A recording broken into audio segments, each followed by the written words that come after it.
Hello everyone, this is Komal, your SST educator. Welcome back to your favorite channel Magnet Brains. Magnet Brains आपको provide कराता है high quality education, वो भी बिल्कुल free of cost, kindergarten से लेके class 12 तक की सीबीएसई बोर्ड के कोर्सेज के साथ साथ आपको अदर स्टेट बोर्ड के भी कोर्सेज अवेलेबल है इन हिंदी मीडियम, जैसे कि UP board, Bihar board, Delhi board के कोर्सेज प्रॉपर सिस्टमैटिक वे में। कोई दिक्कत परेशानी आपको नहीं होगी। डेली प्रैक्टिस सेट्स के क्वेश्चंस में मिलेंगे, प्रैक्टिस भी करते जाइएगा। ई बुक्स और ई नोट्स के लिंक आपको डिस्क्रिप्शन बॉक्स में अवेलेबल है, भटकने की बात बिल्कुल भी नहीं बनती। सो आज हम क्या करने वाले हैं, हमारा लास्ट चैप्टर, और बड़ा ही पावरफुल, बहुत ही बढ़िया है ना। जो शुरुआत जब हमारी बुक स्टार्ट हुई हिस्ट्री की, क्लास 8 की, मॉडर्न हिस्ट्री जिसे हम कहते हैं, और होते होते जो हमने देखा कि कैसे जो ब्रिटिशर से अपनी पावर गेन कर रहे हैं, लेकिन हर चीज की एक लिमिट होती है और हर चीज का अंत भी होता है, एंडिंग भी होती है, जो कि यहाँ हमने देखी 1870 टू 1947। जो आजादी तो मिली, लेकिन हमारे भारत का, या हम कह सकते हैं हमारे इंडियन सब कॉन्टिनेंट का, हमारा पार्टीशन भी हुआ है ना, पाकिस्तान भी बढ़ गया। बहुत सी चीजें इस चैप्टर में हमने पढ़ी थी। तो बेसिकली हमारा चैप्टर का नाम अगर आप देखोगे, the making of the national movement. National movement कैसे कैसे, क्या क्या चीज़ें, जो इस चैप्टर में बड़ी बड़ी चीज़ें हमने पढ़ी। रॉलेट सत्याग्रह हो गया है ना, सिविल डिसोबीडियंस मूवमेंट हो गया है ना, क्विट इंडिया मूवमेंट हो गया, और क्या क्या, और भी बहुत सारे, नॉन कॉपरेशन मूवमेंट हो गया। तो इस चैप्टर में हम सब कुछ पढ़ चुके हैं, मैं दोबारा पढ़ाऊंगी नहीं, हाँ दोबारा रिवाइज बस करेंगे, रिकॉल करेंगे with the help of these mind map, है ना, माइंड मैप्स। ये जो दिए हुए, जो फ्लो चार्ट्स दिए हुए, with the help of these flow charts we will simply revise the chapter, that's it, क्योंकि ऑलरेडी बहुत अच्छे से पढ़ा चुकी हूं। अब आपको क्या दिख रहा है, पॉलिटिकल एसोसिएशन। देखो, अगर आपको याद हो, हमने जब चैप्टर की स्टार्टिंग पढ़ी थी, तो चैप्टर को सबसे पहले हमने रिकॉल करा था कि क्या क्या हमने बीते चैप्टर्स में, लास्ट 1 to 7 चैप्टर्स में क्या क्या हमने पढ़ा है। अगर आपको याद हो, हमने पढ़ा कि कैसे ये लोग भारत आए, ट्रेड करने के लिए आए, इंडिया ट्रेड से टेरिटरी बना ली, है ना, अलग अलग पॉलिसीज को अपनाया, सब्सिडायरी अलायंस हो गया, डॉक्ट्रिन ऑफ लैप्स हो गया, पॉलिसी ऑफ पैरामाउंसी, अपनी इंपॉर्टेंट बैटल इन्होंने जीती, battle of Plassey, battle of Buxar, है ना, एंग्लो मैसूर वॉर, और भी बड़ी बड़ी बैटल्स। उसके बाद शहरों में तो ठीक है पैर जमाई लिए, फिर कंट्री साइड भी पहुंच गए, यानी रूरल एरियाज में भी इन्होंने जो है अपना पैर जमाया, सिक्का जमाया, अलग अलग सेटलमेंट लेकर आ गए, permanent settlement, ryotwari settlement, mahalwari settlement, अलग अलग टाइप के। फिर उसके बाद इंडिगो का हमने देखा था कि कैसे फिर इंडिगो उगवाया अपने फायदे के लिए, और हुआ फिर ब्लू रिबेलियन। आफ्टर दैट हमने देखा कि यहां से आ गया वो फॉरेस्ट एरियाज में, जंगलों पर भी नजर थी, और जंगलों में कौन रहते हैं, आदिवासी लोग। तो कैसे आदिवासी लोगों की लाइफ पर भी, जिंदगियों पर भी, ट्राइबल पीपल की जिंदगियों पर भी इनका बहुत ज्यादा असर रहा है। ठीक है, उसको पढ़ने के बाद हमने क्या देखा 5th चैप्टर में, कि जब ओवर हो गई थी चीजें, तो फाइनली क्या हुआ था, रिवॉल्ट हुआ था, है ना, जो बहुत बड़ा रिवॉल्ट जिसे माना जाता है, विद्रोह माना जाता है। चाहे पीजेंट्स हो, सिपॉइज हो, नवाब्स हो, राजाज हो, आम जनता हो, हर किसी ने क्या करा था, हर जगह से इनके अगेंस्ट क्या हो रहा था, ब्रिटिशर्स के अगेंस्ट, ब्रिटिश पावर के अगेंस्ट रिवॉल्ट हो रहा था, विद्रोह हो रहा था। जैसे तैसे मामला इन्होंने ठंडा कर लिया था, ऑलमोस्ट 2 साल लग गए थे। उसके बाद फिर हमने क्या देखा था 6th चैप्टर में, ये लोग हमें एजुकेट करना चाहते थे ना, पढ़ाना चाहते थे। वो भी कैसे, शुरू के जो ओरिएंटलिस्ट थे वो ये मानते थे, जैसे विलियम जॉन्स वगैरह, उनको ये कहना था कि हमें क्या हो, हमें किस तरीके से पढ़ाया जाए, हमें हमारी ही भाषाओं में, हमारी ही जो है लैंग्वेजेस से, हमारे ही टेक्स्ट से, हमारे लिटरेचर, जो भी हमारे लॉज हैं, हमारी फिलॉसफी है, हमारे स्क्रिप्चर्स है, टेक्स्ट है, उन्हीं की मदद से हमें पढ़ाया जाए, क्योंकि वो हमें ज्यादा अच्छे से समझ में आएगा, वो हम ज्यादा अच्छे से पढ़ पाएंगे, समझ पाएंगे। ठीक है, लेकिन बाद के जो कुछ लोग थे उन्होंने क्या करा, क्रिटिसाइज किया, जैसे मैक्यूले हो गए, है ना, जेम्स मिल हो गए, उन्होंने क्रिटिसाइज किया कि नहीं, जो भारतीय एजुकेशन है, जो इंडियन एजुकेशन है, वो बेबुनियाद है, वो किसी भी काम की नहीं है, क्योंकि वो प्रैक्टिकल नहीं है, क्योंकि वो साइंटिफिक नहीं है ना। तो ये बस हमें एजुकेट करना चाहते थे, और इंग्लिश को बढ़ावा दिया गया, ये हमने देखा।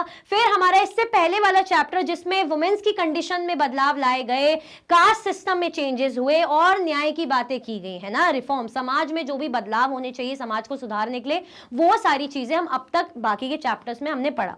नाउ फाइनली ये सब, इतना सब कुछ होने के बाद अब हमें क्या चाहिए था, हमें चाहिए था कि चीजें बहुत ओवर हो रही हैं, है ना, जिस देश में हम रह रहे हैं, जो रिसोर्सेज देश की हमारी है, अगर हम ही उन्हें यूज नहीं कर पा रहे, हम ही गुलाम बन के रह रहे हैं, तो किस बात का हमारा देश, है ना, हम कहां के, ये देश हमारा हुआ ही नहीं फिर, है ना। तो ऐसी फीलिंग लोगों के अंदर जागने लगी थी कि अगर हमें क्या करना है, ये जो देश की रिसोर्सेज हैं या जो हमारा देश है, अगर ये हमारा है तो ये हमारा होना चाहिए ना, दूसरे क्यों अपने हिसाब से चला रहे हैं और हम दूसरों के अकॉर्डिंग क्यों चल रहे हैं। याद करो ये सब मैंने आपको पढ़ाया था, ठीक है, ब्रीफ रिकॉल करा रही हूं। अब क्या हुआ था, चेंजेस क्या आ रहे थे 1870s में और 1880s में, नए नए पॉलिटिकल एसोसिएशंस क्रिएट हुए, है ना। अब पॉलिटिकल एसोसिएशन बनने लगे, राजनीतिक दल अगर हम कहेंगे बनने लग गए। कब से कब तक, 1870s और 1880s। ये क्या चाहते थे, हमें अवेयर करना, हमें हमारे अधिकारों को दिलवाना, वो भी बहुत सही तरीकों से। और इसमें जो ज्यादा करके लोग थे वो सब एजुकेटेड लोग ही थे, जिनको इंग्लिश का नॉलेज था, एजुकेटेड थे, पढ़े लिखे थे, ठीक है। क्या क्या एसोसिएशन बने, जैसे पूर्ण सार्वजनिक सभा।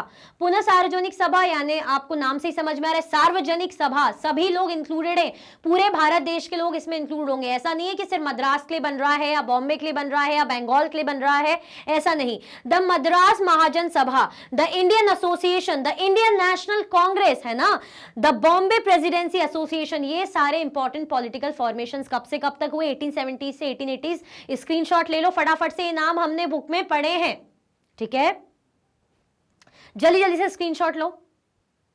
Okay, leaders of Indian national Congress. अब इसमें अगर हम फेमस बात करें इंडियन नेशनल कांग्रेस की, इंडियन नेशनल कांग्रेस शुरुआती तौर पे यहाँ के जो लीडर्स रहे इंडियन नेशनल कांग्रेस के, वो क्या थे, मॉडरेट्स थे। मॉडरेट जिनको अगर हिंदी में देखें ना, बोलते नरम दल वाले। बात के जो थे एक्सट्रीमिस्ट थे, जिनको हम बोलते गरम दल वाले, है ना। नरम दल यानी जो चाहते थे कि कुछ होते ना कि शांति से मामला सुलझाना, कि आराम से पेशेंटली बात करेंगे, पेशेंटली अपनी बातें रखेंगे और चीज़ों से डील करेंगे, प्रॉब्लम से डील करेंगे, है ना। ऐसा ये लोग जो मानते हैं, ठीक है। शुरू के लीडर्स ऐसे थे, बाद के लीडर्स ऐसे थे जो गरम दल वाले, कि नहीं नहीं नहीं नहीं, हमें तो ये करना चाहिए, वो करना चाहिए, ऐसा कर देना चाहिए, वैसा कर देना चाहिए, है ना। जोश वाले, थोड़े से जोशीले, कि नहीं भाई जब तक कुछ एक्शन नहीं लेंगे तब तक काम नहीं होगा। और ये लोग जो थे स्टार्टिंग के, वो थोड़े से थे कि भाई नहीं, बात करके मामला हम सुलझाएंगे, हम अपने मैटर्स को सॉर्ट आउट करवाएंगे। लीडर्स कौन कौन थे इंडियन नेशनल कांग्रेस के, और ये भी ध्यान रखने की बात है कि जो लीडर्स थे वो ऑल ओवर इंडिया से थे। लीडर्स वर फ्रॉम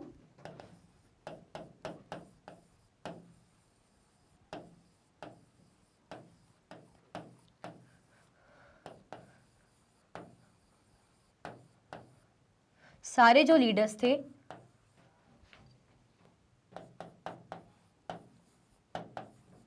भारत से थे, है ना। All leaders were from the all over India, है ना, भारत से थे, मतलब पूरे भारत से थे। ऐसा नहीं कहेंगे कि सिर्फ साउथ के लोग थे या सेंट्रल इंडिया के लोग थे या सिर्फ नॉर्थ इंडिया की, नहीं, हर जगह से लोग इंक्लूडेड थे। जैसे कौन कौन हो गए, नाम इनके यहाँ पे दिए हुए हैं, Dada Bhai Naoroji, Firoz Shah Mehta, Badruddin Tyabji, WC Banerjee, Surendra Nath Banerjee, Romesh Chunder Dutt and S Subramania Iyer, ठीक है। आप स्क्रीनशॉट लेना चाहो तो ले सकते हो। अच्छा, किस ईयर ये बनी थी, किस ईयर बनी थी, कौन से साल में बनी थी, जल्दी जल्दी से कमेंट में बताइए। बहुत इंपॉर्टेंट है कि किस ईयर इंडियन नेशनल कांग्रेस बनी थी, जल्दी जल्दी बताइए। 1880, 1883, 1885, 1995, कब। 1995 तो भाई पॉसिबल ही नहीं है, आप उसको तो हटा ही दोगे। जो ऑप्शंस दिए उसमें फोकस करो। इसका स्क्रीनशॉट ले लिया। Demands of Congress in the first 20 years. मैंने बताया ना कि शुरू के जो कांग्रेसी लीडर्स थे वो कैसे थे, वो मॉडरेट्स थे। वो चाहते थे कि हम अपनी प्रॉब्लम्स जो है कन्वे करेंगे, अच्छे से बताएंगे, तो ये लोग जरूर हमें जो है जस्टिस प्रोवाइड करेंगे, हमें जो है जो हमारी प्रॉब्लम से उसका रिजोल्यूशन मिलेगा, ऐसी इन लोग की उम्मीद थी। तो ये लोग शांतिमय तरीके से चीज़ों को हैंडल करते थे। इन्होंने किस किस चीज़ की डिमांड करी शुरुआती टाइम पे, तो पहले तो legislative council in all provinces. इनका ये था कि हर प्रोविंसेस में लेजिस्लेटिव काउंसिल्स होनी चाहिए। लेजिस्लेटिव काउंसिल्स आपको पता है क्या क्या होती, क्लास 7th में पढ़ा है ना, लेजिस्लेचर के बारे में, लेजिस्लेटिव असेंबली, इन सब के बारे में, है ना। तो हर प्रोविंसेस में लेजिस्लेटिव काउंसिल्स होनी चाहिए, ऐसा इनका कहना था। Indians should be given high positions in the government. अब यहाँ पे ये था ना कि जो सरकार चल रही थी, ब्रिटिश गवर्नमेंट थी, तो ये लोग अपने ही लोगों को अपॉइंट कर रहे हैं, इन्हीं के लोग जो है अच्छी अच्छी पोस्ट पर बैठे हुए हैं। अरे जब इन्हीं के लोग बैठे हैं और फैसला हम भारतीयों के लिए ले रहे हैं, तो ये क्या सही फैसला लेंगे भाई, हमें भी इंक्लूड करो ना।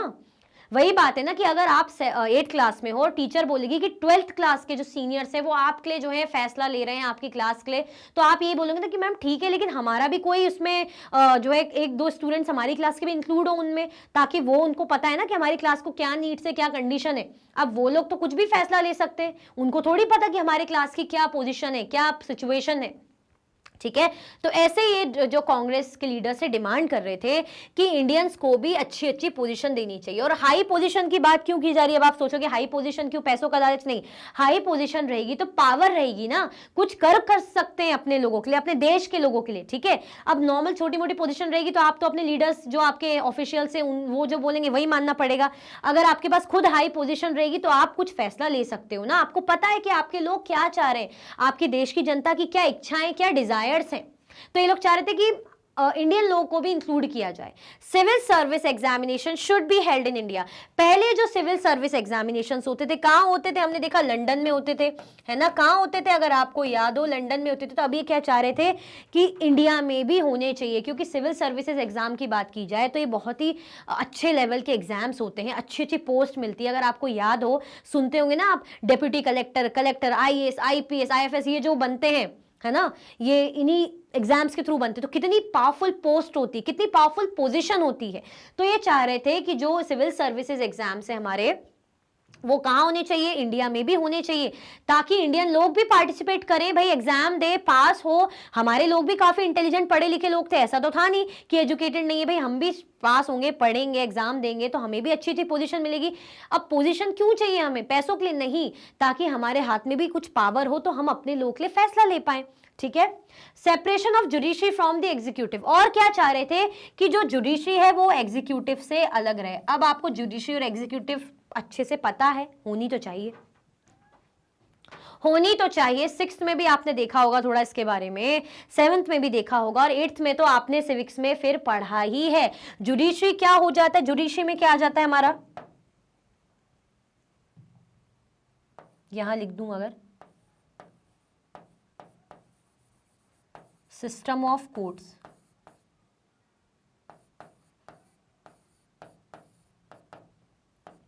जुडिशरी में क्या आता है हमारा? System of court. चलो यहीं लिख देती हूं, ऊपर लिख देती हूँ ना, यहाँ स्पेस है।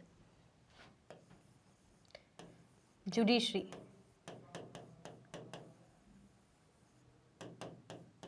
जुडिशरी में आता है सिस्टम ऑफ कोर्ट्स। जुडिशरी का काम क्या रहता है? जस्टिस प्रोवाइड करना, है ना, न्याय प्रोवाइड करना। That means to interpret the laws. ये किसका काम रहता है? ये काम रहता है जुडिशरी का, है ना। ये काम कौन करती है? जुडिशरी करती है। नाउ अब आप बोलोगे मैम एग्जीक्यूटिव भी बताओ, हाँ बिल्कुल बताएंगे। एग्जीक्यूटिव, एग्जीक्यूटिव का काम क्या रहता है? To execute the laws. इसमें कौन आ जाते हैं हमारे?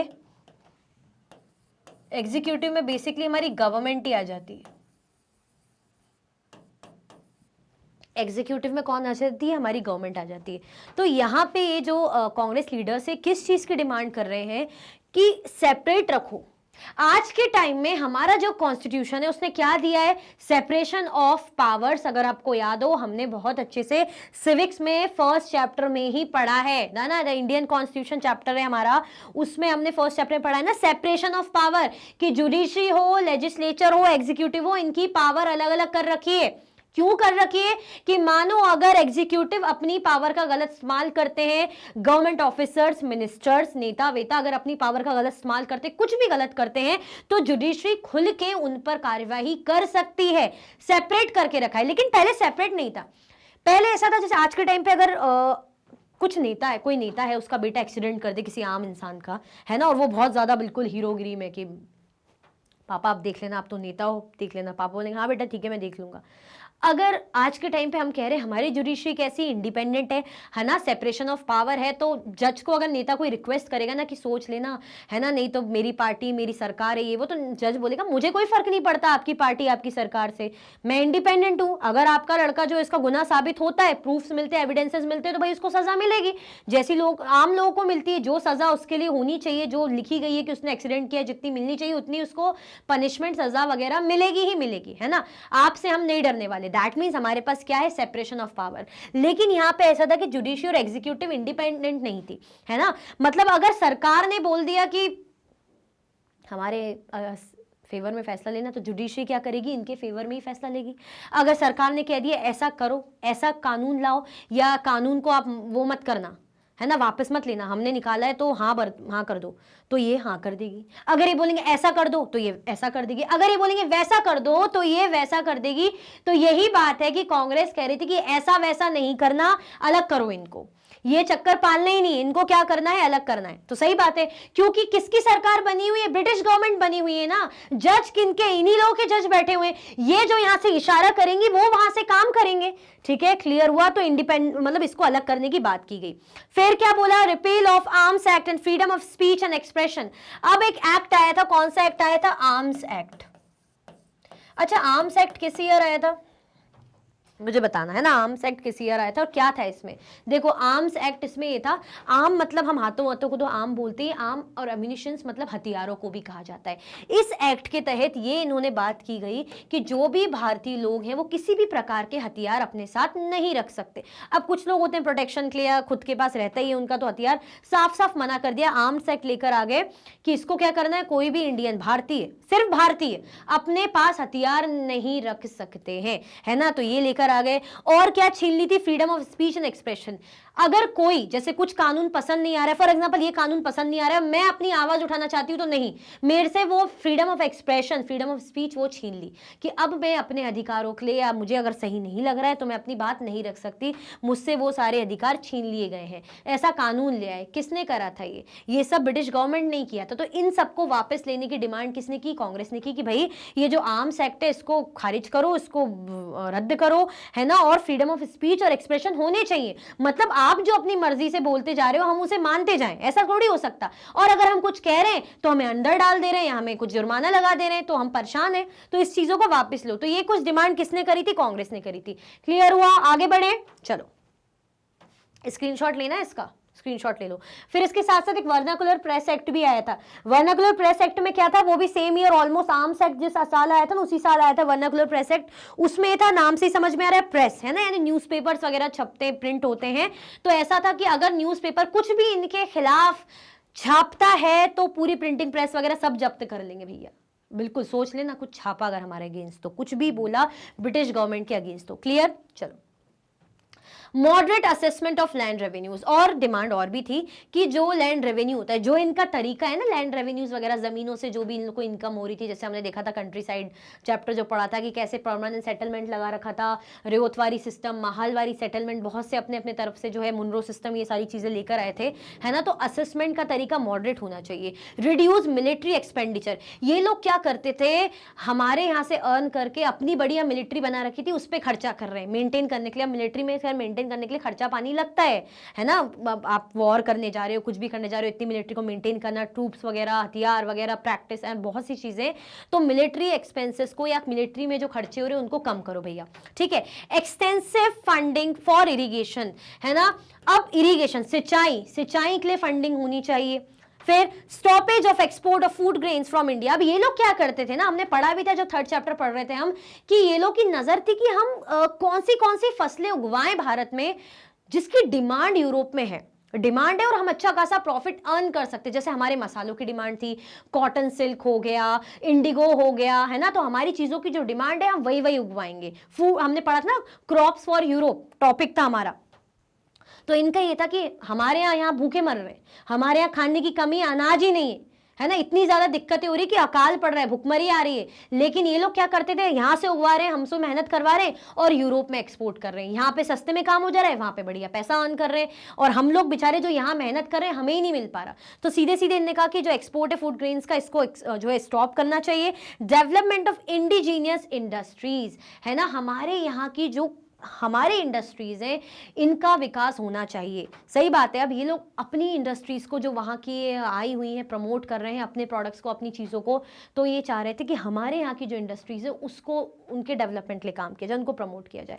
तो ये सारी डिमांड्स कौन कर रहे थे, कांग्रेस लीडर्स। उनको ये लग रहा था कि मान जाएंगे शायद, बट आपको पता ही है कि इतने आसानी से कहाँ मानते, इसीलिए इनको हम मॉडरेट्स बोलते थे कि हो सकता है मान जाए। इनको उम्मीद थी कि मान जाएंगे हमारी बातें, तो बड़े शांति से प्यार से अपने डिमांड्स रख रहे थे, क्योंकि शुरू के लीडर्स नरम दल के थे, मॉडरेट्स जिन्हें हम बोलते हैं इंग्लिश में। इसका स्क्रीनशॉट ले लिया। चल, द यूज, अब क्या है, मेन एम्स और क्या क्या थे इनके, पढ़ लेते हैं। Oppose British rule, self help, national education, use of Indian language. यहां पे क्या है, स्वदेशी मूवमेंट हुआ। स्वदेशी मूवमेंट में क्या था, the use of all home made things and exclusion of foreign goods. एक वंदे मातरम मूवमेंट इन डेल्टॉइक आंध्र प्रदेश, इसी को अदर नाम से भी बोला जा रहा था। अगर सबसे पहले यहां से शुरू करें, स्वदेशी मूवमेंट आया था। अच्छा, कब आया था स्वदेशी मूवमेंट, जरा बताना। इस मूवमेंट को कहां पे, आंध्र प्रदेश, यहां पे क्या बोला जाता था, किस नाम से जाना जाता था, वंदे मातरम मूवमेंट। ठीक है, वंदे मातरम मूवमेंट। इस मूवमेंट का नाम से मतलब अगर इसका मीनिंग समझो टर्म का, स्वदेशी मूवमेंट, स्वदेश, हमारे देश का, खुद का, है ना। The use of all homemade things and exclusion of foreign goods, मतलब जो भी घर की बनी हुई चीजें हैं, यानी हमारे यहाँ पर ही प्रोड्यूस की गई जो चीजें, जो हमारे यहाँ के भारतीय लोग प्रोड्यूस कर रहे हैं, बना रहे हैं, उनका यूज करो, उनकी खपत करो, और जो फॉरेन गुड्स हैं उनको अवॉइड करो, है ना, उनको खरीदना, उनमें इंटरेस्ट दिखाना, उनको अपनाना छोड़ दो। मतलब जैसे हम बोलते हैं ना कि नहीं अब हम तुम्हारी चीज यूज ही नहीं करेंगे, अब तो हम हमारी चीज यूज करेंगे, है ना। तो अपनी चीजों को बढ़ावा दो, फॉरेन गुड्स को नहीं। तो इसका मतलब, ये किसका मतलब था, किसमें था, स्वदेशी मूवमेंट में।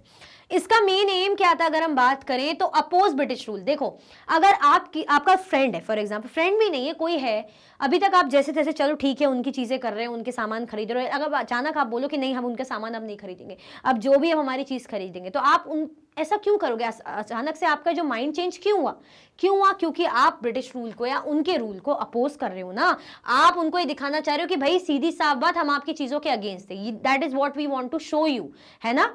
किसके थ्रू, with the help of swadeshi movement, कि वी आर अपोजिंग यू, हम आपकी चीजों को यूज नहीं करना चाहते। सेल्फ हेल्प मतलब अपनी चीजों को बढ़ावा देंगे ना, हमारे भारतीय चीजों में कोई कमी है क्या, हमारे प्रोडक्ट्स में, हमारे गुड्स में, हम उनको खरीदेंगे, उनको यूज करेंगे। फिर नेशनल एजुकेशन, ब्रिटिश इंस्टीट्यूट खुले हुए थे, स्कूल्स, यूनिवर्सिटीज खुली हुई थी, तो इनके स्कूल्स में, इनकी यूनिवर्सिटीज, इनके कॉलेजेस में, इनके इंस्टीट्यूशंस में हमें नहीं जाना, हमें इनकी एजुकेशन नहीं लेनी। हम क्या करेंगे, हमारी भाषा में हमारी जो एजुकेशन है वो लेंगे, ठीक है। और क्या, यूज ऑफ इंडियन लैंग्वेज, हमारी भारतीय भाषाएं हम उनको यूज करेंगे, हम अंग्रेजी भाषा का उपयोग नहीं करेंगे। तो बेसिकली स्वदेशी मूवमेंट, स्वदेश यानी अपने देश का। तो इसको समझना बहुत आसान है, इसमें ज्यादा कुछ आपको दिमाग चलाने की जरूरत ही नहीं। जैसे ये कभी आएगा तो स्वदेश, तो याद कर लेना कि भाई मेरा देश, मेरे देश की चीजें, तो हर चीज मेरे देश की हो, मैं अपनी देश की हर चीज को सपोर्ट करना चाहता हूं। और क्यों अपने देश की चीजों को सपोर्ट कर रहा हूं, क्योंकि मैं इनके अगेंस्ट हूं भैया, सीधी साफ बात, अपोज कर रहा हूं कि अब बहुत हो गया, हम आपकी चीजों को यूज नहीं करेंगे, अपनी चीजों को यूज करेंगे, फॉरेन गुड्स को एक्सक्लूड करेंगे, उनको अवॉइड करेंगे, अपोज करेंगे, अपने आप की चीजों को सेल्फ हेल्प होगी, ठीक है, नेशनल एजुकेशन के लिए होगा, और अपनी जो भारतीय भाषाएं हैं उनका उपयोग होगा। क्लियर हुआ, आया समझ में। स्वदेशी मूवमेंट को और क्या बोल रहे हैं आंध्र प्रदेश साइड, वंदे मातरम मूवमेंट, ठीक है। चलो स्क्रीनशॉट ले लिया। चलो, economic impacts of the first world war, जब पहला विश्व युद्ध हुआ था, है ना, तो उसके कारण क्या इकोनॉमिक इंपैक्ट रहे हैं। What do you mean by the term economic impact. Economic यानी आर्थिक जो है प्रभाव, आर्थिक प्रभाव यानी मॉनेटरी टर्म्स में हम बोलेंगे कि इकोनॉमिक अगर आ जाता है ना, इकोनॉमिक टर्म यानी मनी, मॉनेटरी वैल्यू, है ना। तो मॉनेटरी टर्म्स में क्या इसके प्रभाव रहेंगे फर्स्ट वर्ल्ड वॉर के कारण, वो हमें बताने। Huge rise in defence expenditure, है ना। अब क्या हुआ, डिफेंस करने के लिए मिलिट्री आप वॉर करोगे, यहाँ पे वॉर की बात आ रही तो आपको आर्मी मेंटेन करना है, उस लेवल की आर्मी चाहिए, वॉर चल रहा है बड़े लेवल पे, तो खूब खर्चा पानी लगेगा। तो यानी क्या हो रहा था, एक्सपेंडिचर बहुत हो रहा था, बहुत बढ़ गया था, खर्चा बहुत बढ़ गया था। और ये हमारे यहाँ से तो सब हमें लूट पाट रहे थे। Increase taxes on individuals income and profits. अब क्या हुआ था, इन्होंने टैक्स बढ़ा लिए थे। टैक्स क्यों बढ़ गए थे, क्योंकि भाई यहाँ से अर्न करके फिर खर्चा करते ना। सरकार हम पे टैक्स क्यों लगाती है, क्योंकि हमसे ही पैसे लेके हमारे लिए काम करती है ना, खर्चा निकालती है। तो ऐसे ही इन्होंने टैक्स लगा दिया लोगों पे, उनकी इनकम्स पे, प्रॉफिट्स पे। Demand for war supplies led to a sharp rise in prices. क्या हुआ, वॉर सप्लाईज, अब जैसे वॉर में युद्ध हो रहा है तो अब बहुत सी चीज़ों की ज़रूरत पड़ती है ना, खाने पानी, बहुत सारी चीज़ों की सप्लाई करनी पड़ती है। इंसान लड़ रहे हैं भाई, ऐसा तो है नहीं कि रोबोट्स हैं कि कुछ चाहिए ही नहीं। इंसान है, उनको क्या क्या नीड्स होगी, क्या क्या ज़रूरत होगी, मेडिकल हेल्प हो गई, फूड फैसिलिटीज़ हो गई, और भी टाइप की फैसिलिटीज़ या चीज़ें हो गई, है ना। तो इसके कारण क्या हो गया था, प्राइस जो है बढ़ गया था। Business groups reap great profits from the war. अब जो बिजनेस ग्रुप्स थे उनको क्या हो रहा था, प्रॉफिट, जो वॉर हो रहा था, युद्ध हो रहा था, तो बिजनेस ग्रुप्स को क्या प्रॉफिट मिल रहा था। ठीक है, तो ये इकोनॉमिक इंपैक्ट बताया जा रहा है कि पैसों के मामले में जब वॉर हुआ तो पैसों के मामले में क्या क्या चीजें हमें देखने को मिली कि खर्चा बहुत बढ़ गया था, एक्सपेंडिचर बहुत हो गया था, इंडिविजुअल की इनकम और प्रॉफिट बहुत ज्यादा, मतलब टैक्स बढ़ा दिया था तो ये खर्चा बढ़ गया था, है ना। अब आप टैक्स बढ़ गया, अगर पहले आप 10% टैक्स दे रहे हो, आपको 12% देना पड़ रहा है टैक्स, तो यानी आपका खर्चा बढ़ गया, है ना। वॉर सप्लाईज के कारण क्या हो रहा था, जो प्राइसेस है वो इंक्रीज हो गई थी, बिजनेस ग्रुप्स का हमने फायदा देखा। क्लियर, चलो। Demand for industrial goods, jute, bags, clothes, rails. अब इंडस्ट्रियल गुड्स, इनकी क्या हो गई थी, डिमांड बढ़ गई थी, जूट की, बैग्स की, क्लोथ की, रेल्स की। Decline of import from other countries. अब अदर कंट्रीज से इंपोर्ट क्या हो गया था, डिक्लाइन हो गया था, गिरने लग गया था, है ना, क्योंकि बाहर की कंट्रीज से इंपोर्ट होता था, लिया जाता था, तो वो कम हो गया था। Indian industries expanded during the war. अब सही बात है ना, मैं अगर अपने लोकली किसी एरिया में मेरी शॉप है और आप लोग जा रहे हो बाहर कोई दूसरी बड़ी बड़ी सुपर मार्केट से सामान खरीदने, तो मेरा तो नुकसान है ना। अब वो जब दुकानें वाले सुपरमार्केट्स बंद हो जाएंगे तो आप क्या करोगे, आपके पास मेरी दुकान है तो फिर आप आओगे ना मेरे यहाँ खरीदने सामान, तो मेरा क्या होगा, फायदा होगा ना। तो ऐसे इंडिया में जो बाहर से सामान लाया जाता था, इंपोर्ट बंद हो गया, तो जब इंपोर्ट बंद हो गया तो इंडिया के अंदर की इंडस्ट्रीज हो गई, वो एक्सपांड हो गई, वो फैल गई, है ना, उनकी प्रोडक्ट्स की डिमांड बढ़ गई, सामान तो चाहिए ही ना। तो अब इंपोर्ट नहीं हो रहा है तो जो लोकल है वहीं से लेंगे। Indian businesses groups demanded greater opportunities for development. अब जो इंडियन बिजनेस ग्रुप्स थे वो डिमांड करने लगे कि भाई हमें क्या मिलना चाहिए, हमें अच्छे अच्छे अवसर मिलने चाहिए विकास के लिए, है ना। हमें क्या करना है, हमें डिमांड करनी है, मतलब डिमांड मतलब कर रहे थे कि हमें क्या क्या चाहिए, अच्छे अच्छे हमारी जो अब हमारा बिजनेस ग्रो हो, हमें वो मौके दो ताकि हम भी ग्रो करें, विकास हो, डेवलपमेंट हो। क्लियर, चलो यह समझ में आगे बढ़े। The advent of Mahatma Gandhi. अब किसकी एंट्री हमें देखने को मिलती है, महात्मा गांधी जी की एंट्री हम देखते हैं। ठीक है, अब ये आए थे भारत में। देखो ऑलरेडी ये काफी फेमस हो चुके थे, है ना, ऑलरेडी ये फेमस थे, ऐसा नहीं है कि पहली बार इन्हें कोई जान रहा है, ऑलरेडी इनके बारे में सबको जानकारी थी, मतलब मास लेवल पे लोग जानने लग गए थे। क्यों जानने लगे थे, क्योंकि इससे पहले थे साउथ अफ्रीका में और वहां पर भी कमाल करके आए थे। कमाल मतलब एज इन क्या करके आए थे, इन्होंने वहां पे नेटल कांग्रेस बनाई थी। नेटल कांग्रेस बनाई थी, क्यों बनाई थी, to fight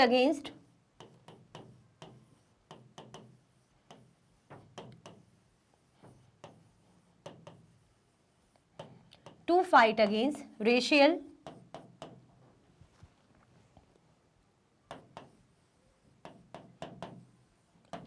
discrimination. Racial discrimination आपको पता है, कलर के बेसिस पे, ओरिजिन के बेसिस पे, है ना, मतलब कि आप दूसरे देश के हो या आपके रंग के बेसिस पे आपके साथ भेदभाव किया जाता है, डिस्क्रिमिनेट किया जाता है, तो वो होता है रेशियल डिस्क्रिमिनेशन, है ना। तो ये गांधी जी और ऐसे ही और भी जो अदर भारतीय लोग थे, इंडियंस थे साउथ अफ्रीका में, उनके साथ ही हो रहा था। तो मिलके इन्होंने क्या करी, नेटल कांग्रेस बनाई और इसके खिलाफ लड़ाई करी, वो भी नॉन वायलेंस मूवमेंट, मतलब नॉन वायलेंस तरीके से, बिल्कुल अहिंसा के साथ, किसी भी प्रकार की हिंसा नहीं करी, क्योंकि गांधी जी किस चीज की बात करते थे कि कुछ भी करो लेकिन अहिंसा में ही होनी चाहिए चीजें, हिंसा नहीं होना चाहिए। Emerges as a mass leader, है ना। ये कैसे इमर्ज हुआ एज अ मास लीडर, है ना। काफी जो लोग इन्हें मतलब ऑलरेडी जानने लग गए थे, जानते थे। Struggle for Indians against racism in South Africa, South Africa में इंडियंस के अगेंस्ट जो इन्होंने रेशियल डिस्क्रिमिनेशन जो हो रहा था उसके अगेंस्ट इन्होंने स्ट्रगल करा। Was high respected and was popular nationally and internationally. देखो नेशनली तो पॉपुलर हुए ही हुए, लेकिन ऑलरेडी जब साउथ अफ्रीका में जो स्ट्रगल करके आए थे, नेशनल कांग्रेस इन्होंने बनाई थी रेशियल डिस्क्रिमिनेशन के अगेंस्ट, तो इंटरनेशनली भी काफी रिकॉग्नाइज पर्सनैलिटी थे, ठीक है। Spent his early years travelling all over India to understand people's needs. अब जब आए वो अफ्रीका से, इंडिया साउथ अफ्रीका से, तो उन्होंने पूरा 1 ईयर, पूरा 1 साल क्या करा, ट्रैवल करा इंडिया में।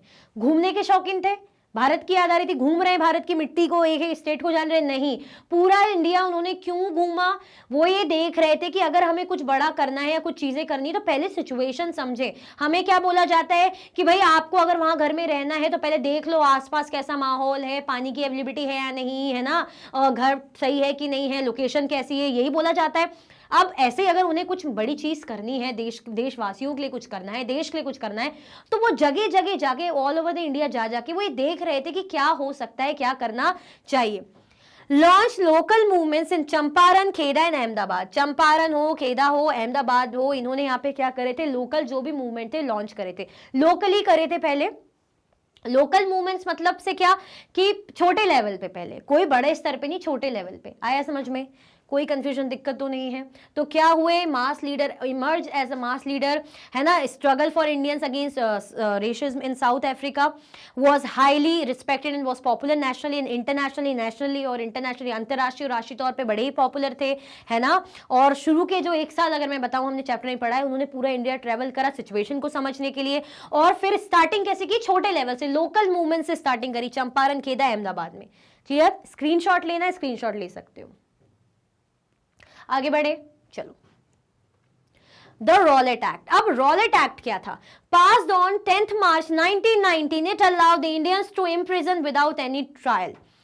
It curbed the fundamental rights such as freedom of expression for Indians and strengthened the police force against Indians. Dr. Satyapal and Dr. Saifuddin Kichlu were arrested on 10th April 1919. अब क्या हुआ, Rowlatt act की बात की जाए, है ना। इसमें ये हुआ था कि बेसिक जो आपको खुद को एक्सप्रेस करने का जो अधिकार है ना, जो आपका एक मौलिक अधिकार है, फ्रीडम, फंडामेंटल राइट है ना, जिसमें आपके पास फ्रीडम है खुद को एक्सप्रेस करने का, खुद की बात रखने का। तो इन्होंने क्या करा था, वो अधिकार छीन लिया था भारतीयों का, कि ना आप अपनी बात रख सकते हो, ना आप खुद को एक्सप्रेस कर सकते हो, हर चीज का अधिकार छीन लिया था।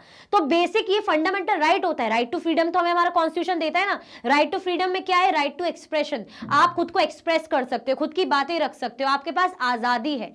क्लियर हुआ, आया समझ में। तो ये क्या करा था ये वाला जो एक्ट है पास 10th March 1919 में, इसके थ्रू क्या था कि इंडियंस को क्या करा जाएगा, जेल में डाल दिया जाएगा बिना किसी ट्रायल के, है ना। अगर आप कुछ भी हमारी पॉलिसी के अगेंस्ट, हमारे जो है रूल्स के अगेंस्ट कुछ भी बोलते हो, जैसे कुछ भी पॉलिसी ये लोग लेकर आ गए अंग्रेज सरकार, या कुछ भी ऐसी चीज जिसके अगेंस्ट मुझे आवाज उठानी, बोलना है, तो सीधे सीधे मुझे जेल में डाल देंगे, है ना। मतलब मैं अपनी बात भी नहीं रख सकती। तो ये आ गया था रॉलेट एक्ट। क्लियर हुआ, आया समझ में। द रॉलेट सत्याग्रह। अब रॉलेट एक्ट के ही कारण क्या आया था, रॉलेट सत्याग्रह हुआ था। किसके कारण, रॉलेट एक्ट के कारण ही रॉलेट सत्याग्रह हुआ था। रॉलेट एक्ट यानी हमारा फंडामेंटल राइट छीन लिया, बेसिक बोलने का, एक्सप्रेस करने का अधिकार छीन लिया। In 1919 Gandhi rally the people to protest against the Rowlatt act. अब गांधी जी ने क्या करा, रैली करा, मतलब लोगों को भी बोला कि भाई आप क्या करो, रॉलेट एक्ट के अगेंस्ट प्रोटेस्ट करो। वो भी किस तरीके से, नॉन वायलेंस तरीके से, मतलब कोई हिंसा नहीं होनी चाहिए, नॉन वायलेंट मूवमेंट आप हमको करना है। It was the first all India struggle against the British government. और ये बहुत ही इंपॉर्टेंट है। क्यों इंपॉर्टेंट है, मैं बताने भी वाली थी, सेकंड पॉइंट में आ ही गया कि ये सबसे पहला ऑल इंडिया स्ट्रगल था, सबसे पहला ऑल इंडियन स्ट्रगल था, है ना। सबसे पहला ऑल इंडिया स्ट्रगल था, मतलब ऑल इंडिया के लोग, सारे भारतीय लोग जो बड़े लेवल पे, पूरे नेशनल लेवल पे सब इंक्लूड हुए थे। ये पहला ऐसा स्ट्रगल था, ये ध्यान रखना, है ना। हम ये जरूर देखते कि यहाँ से स्ट्रगल हुआ, वहां से स्ट्रगल हुआ, लेकिन पूरा पैन इंडिया अगर हम ले लें कि पूरे भारत के लोग जिसमें शामिल थे, हर जगह से कोई ना कोई शामिल था, तो वो ये था, ब्रिटिश गवर्नमेंट के अगेंस्ट इनका स्ट्रगल रहा है। 6 अप्रैल 1919 was observed as a day of non-violent opposition. किसकी बात की जा रही है? 6 अप्रैल 1919 को क्या माना जाता है?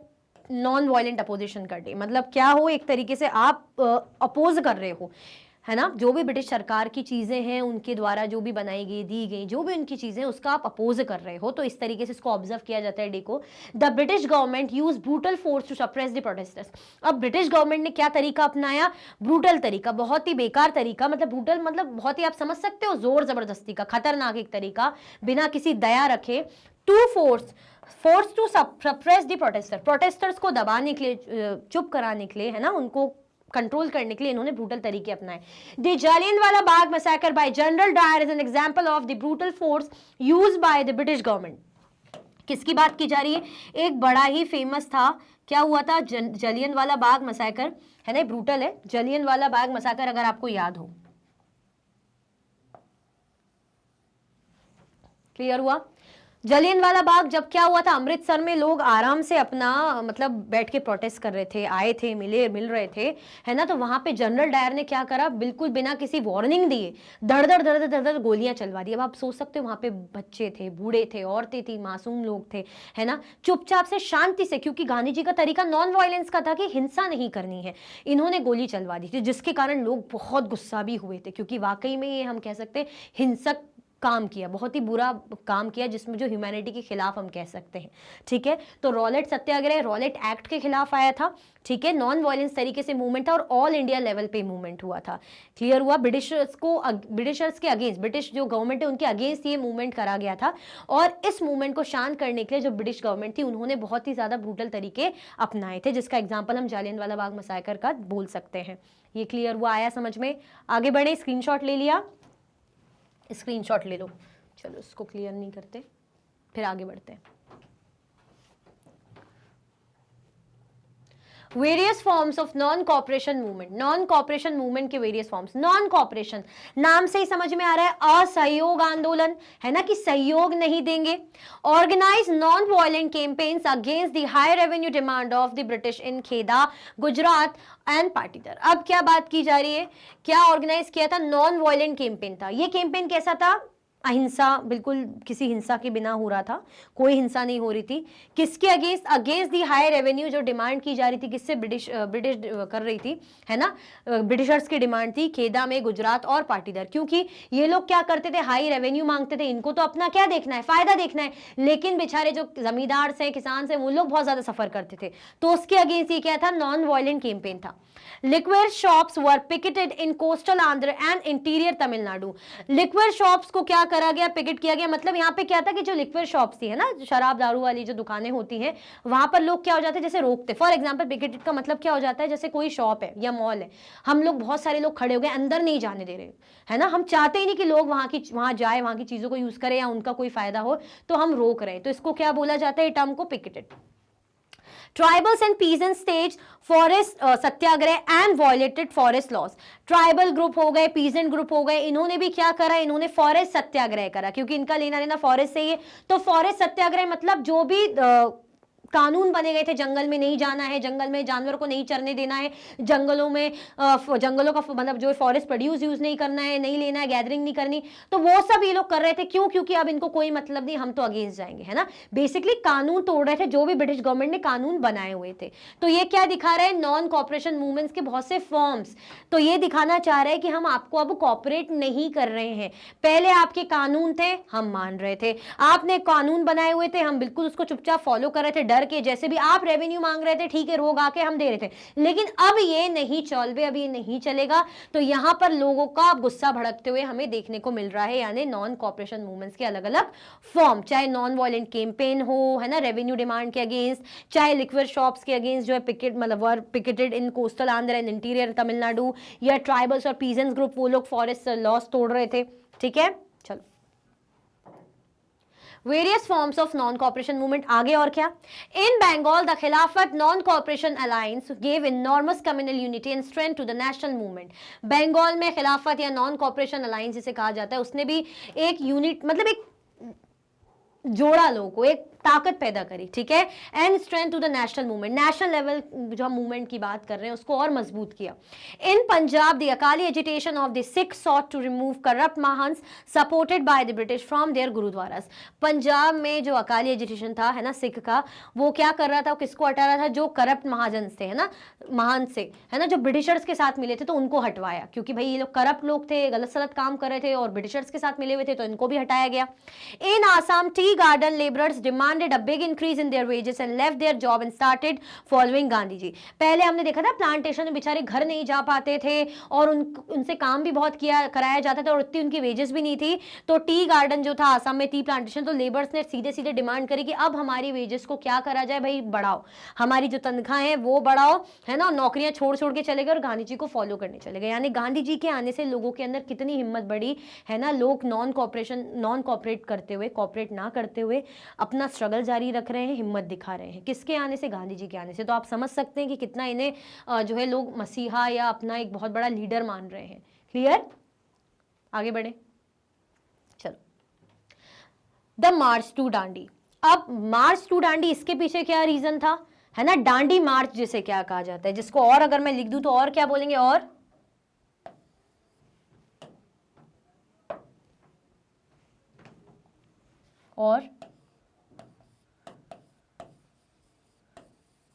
डांडी मार्च,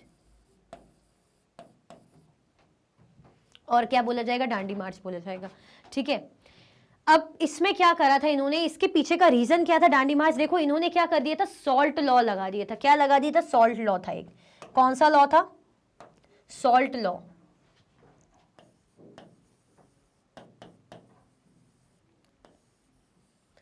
सॉल्ट लॉ मतलब क्या हो गया था, टैक्स ऑन सॉल्ट, है ना, सॉल्ट पर टैक्स लगा दिया था। और सॉल्ट क्या है, नमक क्या है, बेसिक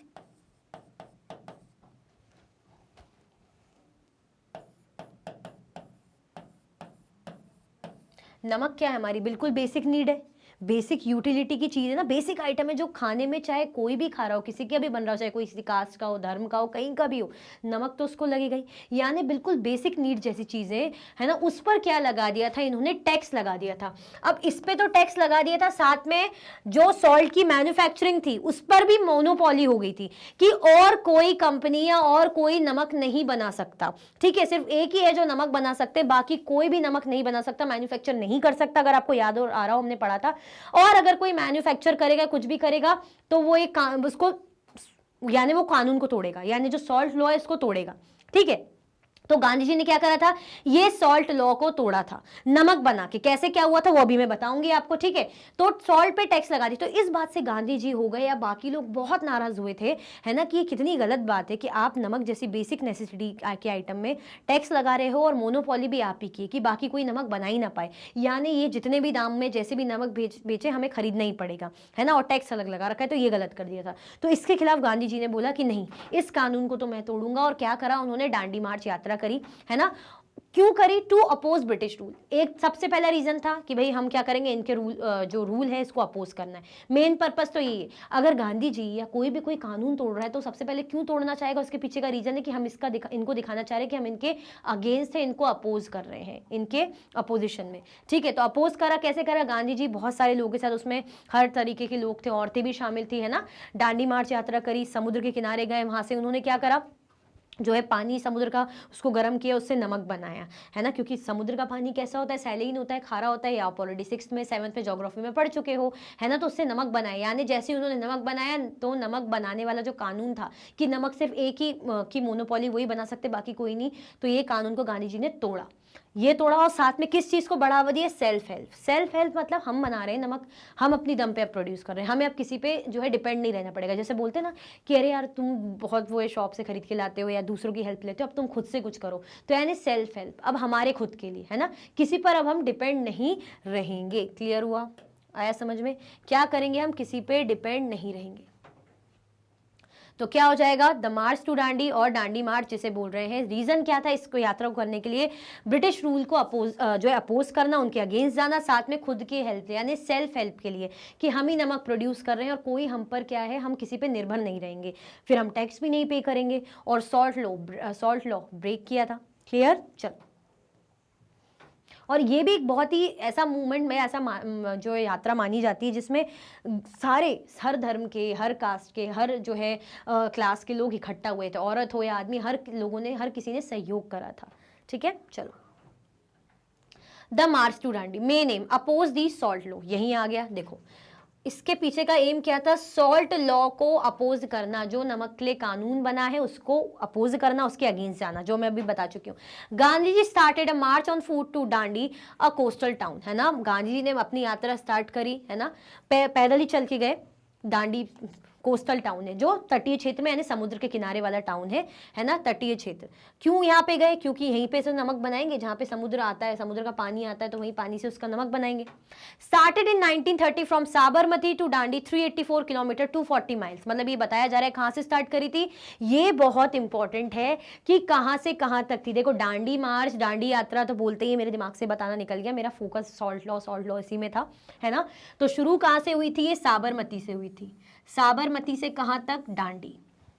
साबरमती से कहां तक, डांडी, और कितना 240 माइल्स यानी 384 kilometre. Large number of peasants, tribals and women participated. मैंने बताया ना आपको कि ऐसा नहीं है कि सिर्फ एक या दो टाइप के ग्रुप के लोग इकट्ठा थे, शामिल थे। बहुत सारे किसान हो गए, पीजेंट हो गए, ट्राइबल हो गए, वुमेन हो गए, सब ने क्या करा, पार्टिसिपेट करा, इस यात्रा में हिस्सा लिया। ठीक है। broke the law by gathering natural salt found on the seashore and made salt by boiling water।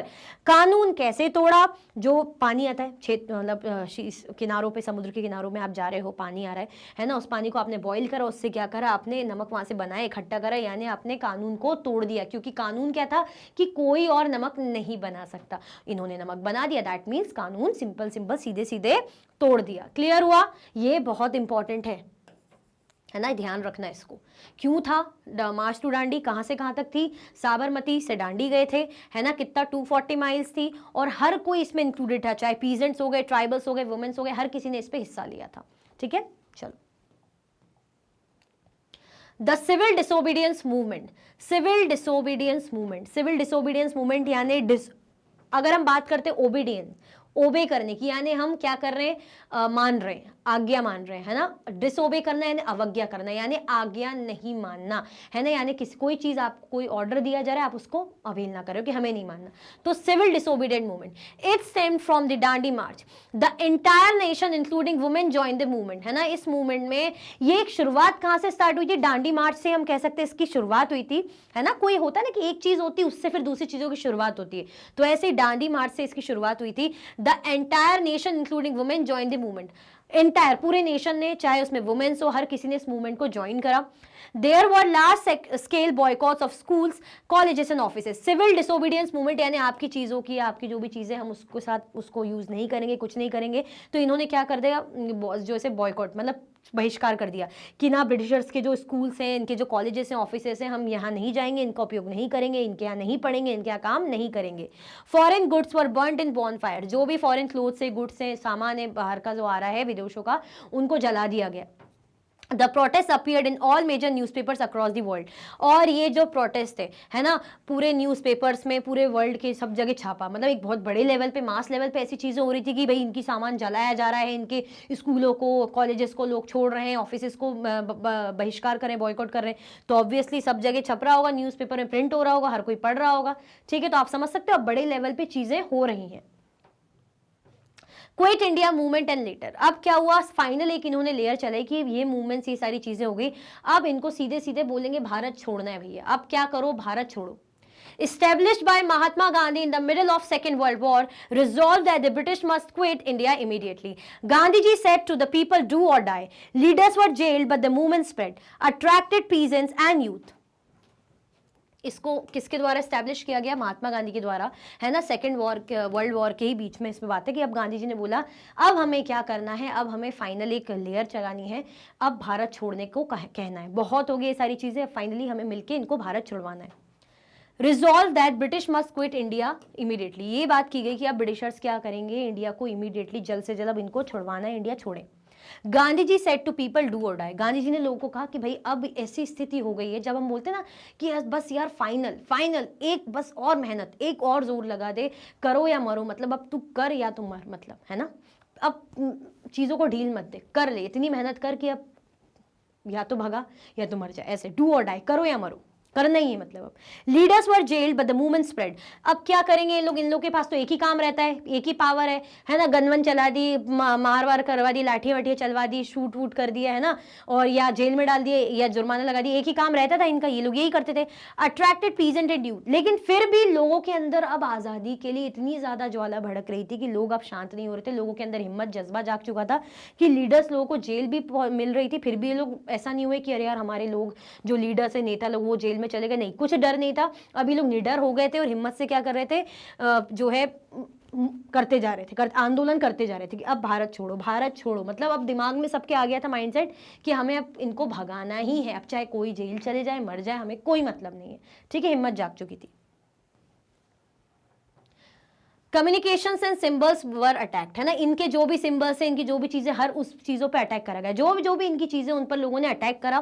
People set up their own government, लोगों ने अपनी अपनी खुद की सरकार बना ली, मतलब अब कोई मतलब नहीं है, अब आपके रहने ना रहने से कोई मतलब नहीं, अब आपका डर खत्म हो गया, बेसिकली डर खत्म हो गया था लोगों के मनों में। लोगों के मन में ये था कि ठीक है, ज्यादा से ज्यादा मारेंगे, जेल करेंगे, हमें कोई डर नहीं है, हमें तो इनके अगेंस्ट जाना है, तो एक माइंडसेट हो गया था।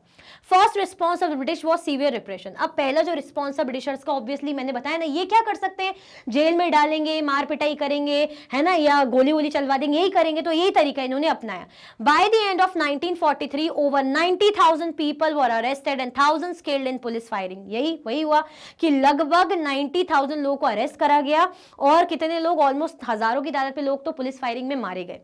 The rebellion ultimately brought the British Raj to its knees। लेकिन फिर भी जो रिबेलियंस थे, विद्रोही थे, है ना, जो विद्रोह कर रहे थे, गुस्साए हुए लोग थे, उन्होंने क्या करा, इनको अपने घुटनों पे ला ही दिया, है ना, क्योंकि अंदर जो था दिमाग में जज्बा था कि बस अब इनके सामने हमें झुकना नहीं है, मारो, जेल में डालो, अरेस्ट करो, जो करना है करो, लेकिन हम झुकेंगे नहीं। तो फाइनली इन लोग झुक ही गए, ब्रिटिशर्स लोग। क्लियर हुआ, आया समझ में? चलो स्क्रीनशॉट लेना है। अब टाइमलाइन देख लेते हैं, जो मेन टर्म्स हमने इस चैप्टर में देखे। 1878 the arms and the vernacular press act was pass. मैंने बताया था ना आपको कि आर्म्स एक्ट वाले ही ईयर में वर्नाकुलर प्रेस एक्ट पास हुआ था। वर्नाकुलर प्रेस एक्ट क्या है? इसमें यही था, जो न्यूज़पेपर में अगर कुछ भी ब्रिटिश गवर्नमेंट के खिलाफ छापेंगे तो भाई सीधे सीधे आपको क्या होगी, जेल होगी, मतलब आपके जो भी सारी चीजें, सामान वगैरह जब्त कर लेंगे। और आर्म्स एक्ट में आपको एक्सप्लेन कर ही चुकी हूँ कि कोई भी भारतीय क्या नहीं कर सकता, अपने पास हथियार नहीं रख सकता, तो ये एक्ट पास किया था। ये मतलब डेट से important. 1883 attempted to introduce the Ilbert bill. 1883 में एक बड़ा ही फेमस बिल आया था, इल्बर्ट बिल। बेसिकली इंडियंस के सपोर्ट में हम कह सकते हैं था, लेकिन वही है ना कि जो ब्रिटिशर्स लोग हैं, जो जनता है, उन्होंने क्या करा, अपोज करा, और गवर्नमेंट को एक कानून, जो हम कह सकते हैं बिल पास, मतलब वापस लेना पड़ा। इसमें क्या हुआ था इस बिल के तहत कि जो इंडियन लोग हैं, अब यूरोपियन लोगों में या ब्रिटिशर्स जो अगर उनके साथ गलत होता है, जैसे मैं हूँ, हम आम जनता जो भारत की हैं, वो अंग्रेजों की जनता पर अगर कुछ भी उनको लगता है कि हमारे खिलाफ इन्होंने करा है, तो मैं उनके अगेंस्ट अब क्या कर सकती हूँ, केस कर सकती हूँ। मतलब ये हमें आज़ादी दे दी। इवन अब क्या होगा, जो यूरोपियन जजेस हैं या ब्रिटिश जजेस हैं, उनके साथ साथ जो इंडियन जजेस हैं, यानी इंडिया के लोग जो जज बने, उनकी भी वही जो है, उनको भी इक्वल तरीके से ट्रीट किया जाएगा, उनकी भी वही पोजीशन होगी, रुतबा होगा। लेकिन जो ब्रिटिश ऑफिशियल्स थे, जो ब्रिटिशर्स लोग थे, उनको ये हजम नहीं हो रहा था, है ना, तो उन्होंने कहा नहीं नहीं, इसको वापस लो। तो हम बहुत ज़्यादा गुस्सा हो गए थे। तो बेसिकली ये था इल्बर्ट बिल, जो हमारे फेवर में आया था, लेकिन कुछ हो पाया नहीं हमारा अच्छा, क्योंकि ये लोग बीच में कूद गए थे। इनको हजम नहीं हो रहा था कि कैसे इन लोग हम पर ट्रायल करेंगे, हम पर केस करेंगे, और इनके जज को हमारे जज की बराबरी दे रहे हो, नहीं नहीं नहीं, ऐसा नहीं होना चाहिए, बिल वापस लो। तो सरकार को ये बिल वापस लेना पड़ा था, हमने ये भी पढ़ा था। 1885 में इंडियन नेशनल कांग्रेस स्टैब्लिश हुई थी। ये मैंने पूछा भी था आपसे क्वेश्चन, किस ईयर हुई थी, तो आपको ऑप्शन भी दिए थे, 1880, 1883, 1885, अगर आपको याद हो। 1905 में बंगाल का विभाजन हुआ था। अब बंगाल का पार्टीशन हुआ था, जिसके कारण स्वदेशी मूवमेंट स्टार्ट हुआ था, है ना। किसने अच्छा बंगाल का पार्टीशन करा था? रीजन क्या दिया था कि हम एडमिनिस्ट्रेशन नहीं संभाल पा रहे, इसलिए हमने बंगाल को डिवाइड कर दिया ताकि हम आराम से एडमिनिस्ट्रेशन संभाल पाए। जबकि झूठा एक्सक्यूज था, है ना, और लोग बहुत ज्यादा गुस्सा हुए थे, चाहे कांग्रेस के मॉडरेट लीडर्स हो, एक्सट्रीमिस्ट हो, सब कोई बहुत ज्यादा इस चीज से नाराज थे। हर कोई बहुत गुस्सा हो रखा था कि ये बहुत गलत करा, बंगाल का अपने फायदे के लिए विभाजन कर दिया था। और इसी के बाद स्वदेशी मूवमेंट आया था। स्वदेशी मूवमेंट क्या था कि हमारी चीजों को प्रमोट करना और क्या करना, इनकी चीजों को इग्नोर करना, इनकी चीज़ों को अब हम नहीं यूज़ करेंगे, है ना, इनके जो भी प्रोडक्ट्स हैं उनको यूज़ नहीं करेंगे, हम अपनी चीज़ों को बढ़ावा देंगे, अपनी लैंग्वेज को बढ़ावा देंगे। अब इनके साथ हम मतलब अपनी चीज़ों को बढ़ावा देंगे, अपने देश की चीज़ों को, इनकी चीज़ों को हम इग्नोर करेंगे बेसिकली। तो गुस्से में ये एक्ट आया, ये मूवमेंट आया था। All India Muslim league establish हुई थी कब? 1906 में। ये भी इंपॉर्टेंट है। आगे बढ़े। 1915 में महात्मा गांधी साउथ अफ्रीका से वापस आए थे। 1916 में लखनऊ पैक्ट आया था, अचीव हिंदू मुस्लिम यूनिटी, है ना, जिसमें क्या था, हिंदू मुस्लिम यूनिटी अचीव हम कह सकते। किसके बीच में हुआ था साइन? लखनऊ पैक्ट कांग्रेस और जो है मुस्लिम लीग के बीच में हुआ था। क्या किसके बीच में हुआ था बताना? 1919 में रॉलेट सत्याग्रह स्टार्ट हुआ था। रॉलेट सत्याग्रह क्यों आया था? रॉलेट एक्ट के बाद आया था। रॉलेट एक्ट अभी हमने पढ़ा ना कि हमारा फंडामेंटल राइट छीन लिया गया था। हम पे क्या हो रहा था कि अगर हम जरा सा भी कुछ बोले तो हमें बिना कुछ मौका दिए सीधे सीधे जेल में डाल दिया जा रहा था, ऐसा। Start of non cooperation movement 1920 में नॉन कॉपरेशन मूवमेंट स्टार्ट हुआ था। 1922 में नॉन कॉपरेशन मूवमेंट जो है महात्मा गांधी जी ने क्या कर दिया था? बंद करवा दिया था। क्यों बंद करवाया था? रीजन ये था कि लोग क्या कर रहे थे? हिंसा में उतर रहे थे। गांधी जी चाह रहे थे आप अपने आजादी के लिए लड़ो, अपने अधिकार के लिए लड़ो, लेकिन अहिंसा के साथ, नॉन वायलेंस के साथ। लेकिन अब लोग ज्यादा गुस्साए हुए थे, लोगों क्या करने लग गए थे? हिंसा का रास्ता अपनाने लग गए थे। तो गांधी जी ने मूवमेंट बंद करवा दिया था कि अब ये नहीं होगा। वो नाराज हो गए थे, उनको ये अच्छा नहीं लग रहा था कि भाई ये तरीका गलत है। ठीक है। 1929 में the Congress decided to fight to achieve Purna Swaraj, complete independence. 1929 में कांग्रेस ने डिसाइड करा कि अब हम पूर्ण स्वराज मांगेंगे। अब हम किसके लिए लड़ेंगे? अब हमें चाहिए कंप्लीट आजादी। बहुत हो गया ये अधिकार वो अधिकार, अब हमें पूरा आजादी चाहिए। ठीक है। 1930 में 26 जनवरी Independence Day was observed across India.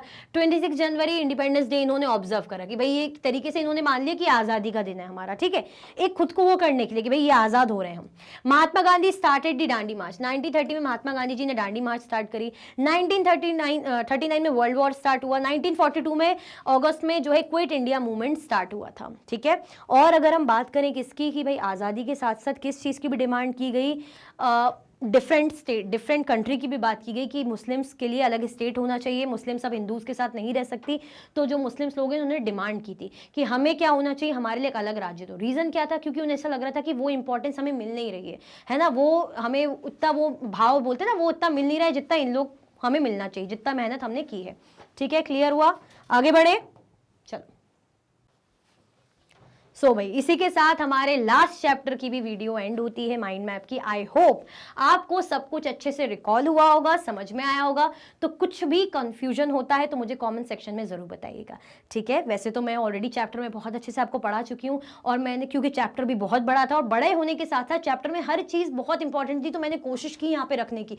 फिर भी जब मैं पढ़ा रही थी तो मुझे लगा इसमें बंगाल पार्टीशन नहीं है ना, मुस्लिम लीग के बारे में इतना नहीं, बट वो क्या है ऑलरेडी मैं पढ़ा चुकी हूँ, तो मैंने आपको ओरली बता दिया। ठीक है। अगर आपको लगता है अच्छे से जानना है तो आप चैप्टर प्लेलिस्ट में अच्छे से देख सकते हो, पूरा चैप्टर आपको वहाँ अवेलेबल है। अगर आप और भी वीडियो के लेक्चर्स देखना चाहते हैं, मैग्नेट ब्रेन्स के यूट्यूब चैनल, एप्लीकेशन, वेबसाइट पे देख सकते हैं। ई नोट्स और ई बुक्स के लिंक आपको डिस्क्रिप्शन बॉक्स में अवेलेबल है। ये सारे के सारे हाई क्वालिटी के कोर्सेज हैं, CBSE board, Delhi board, Bihar board, UP board, MP board, Rajasthan board, Vedic maths, crash course, spoken English courses अच्छी क्वालिटी में और 100% फ्री अवेलेबल है। आप हमें सारे के सारे प्लेटफॉर्म पर भी फॉलो कर सकते हैं। तो लाइक, शेयर, सब्सक्राइब करना बिल्कुल भी ना भूलें। अपना ख्याल रखें। Thank you so much for watching.